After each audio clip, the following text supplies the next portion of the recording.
जय श्री राम दोस्तों, हमारे चैनल मिस वैष्णव पर आपका हार्दिक स्वागत है। हिंदू महीनों के सभी 12 महीनों के अंत में पूर्णिमा आती है। माघ माह में आने वाली पूर्णिमा को माघी पूर्णिमा कहते हैं, जिसका धार्मिक दृष्टि से अत्यधिक महत्व है। जिस प्रकार से अमावस्या तिथि पितरों को समर्पित होती है, वैसे ही पूर्णिमा तिथि सभी देवी देवताओं को समर्पित है। इस दिन सभी देवी देवता धरती पर आते हैं, इस कारण इस तिथि का महत्व बढ़ जाता है। धार्मिक मान्यता के अनुसार माघ माह की पूर्णिमा को भगवान विष्णु सहित सभी देवी देवता जल में निवास करते हैं।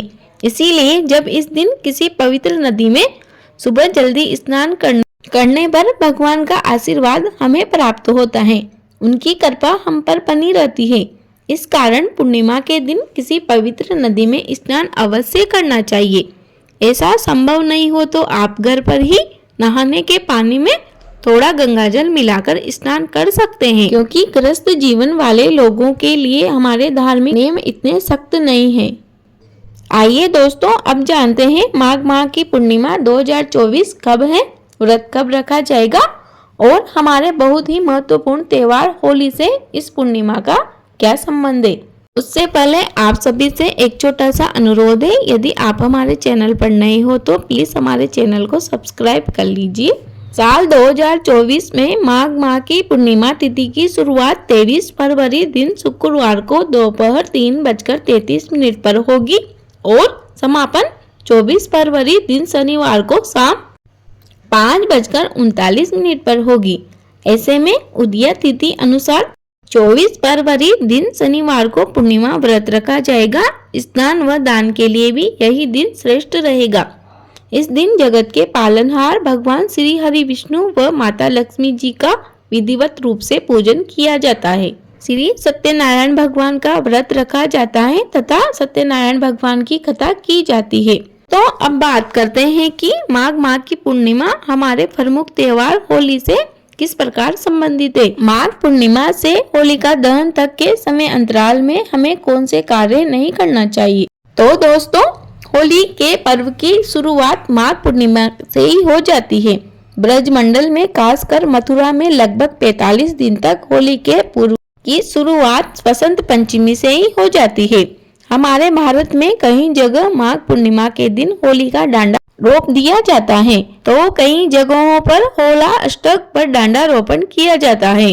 हालांकि अब अधिकांश जगह पर यह डांडा होलिका दहन के एक दिन पूर्व ही रोपण कर खाना पूर्ति की जाती है, जबकि नियम तो होलिका दहन के ठीक 1 महीने पहले माघ पूर्णिमा के दिन डांडा रोपने का है।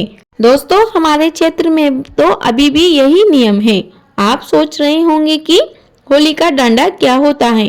तो दोस्तों, जहाँ पर होलिका दहन किया जाता है उस जगह पर 2 डंडा स्थापित किए जाते हैं, जिनमें एक डंडा होलिका का प्रतीक होता है तो दूसरा डंडा भक्त प्रहलाद का प्रतीक माना जाता है। होली का त्योहार अधर्म पर धर्म की विजय का प्रतीक है। देखिए दोस्तों, देर से ही सही परंतु हमेशा जीत सत्य की ही होती है। भक्त प्रहलाद व होलिका के प्रतीक इन डंडों को पहले गंगाजल से शुद्ध किया जाता है, फिर इसके इर्द गिर्द गोबर के उपले, लकड़ियां, घास और जलाने वाली अन्य चीजें 1 महीने तक इकट्ठी की जाती है और इन्हें धीरे धीरे बड़ा किया जाता है।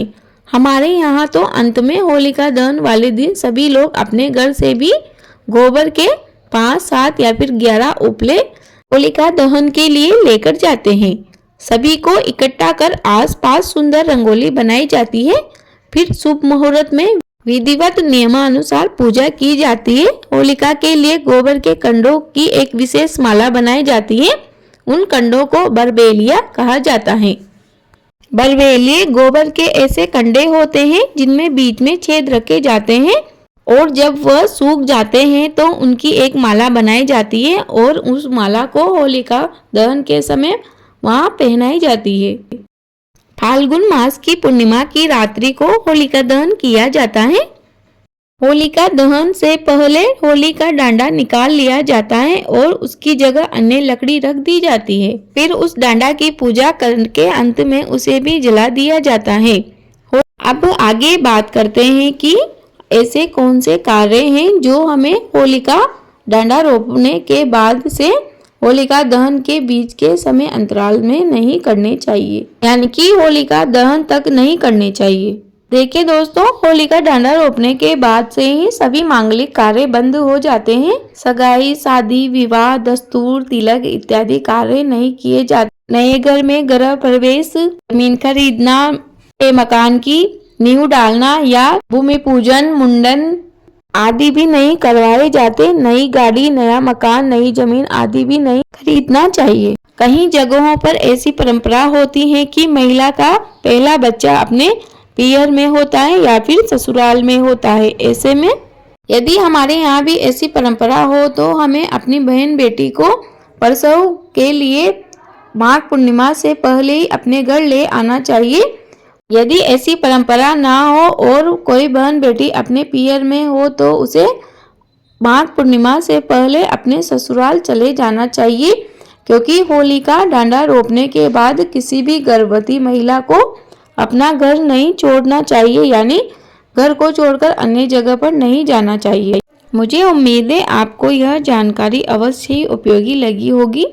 प्लीज़ वीडियो को लाइक करें, शेयर करें, कमेंट बॉक्स में जय श्री राम अवश्य लिखें। आपका दिन शुभ हो। धन्यवाद।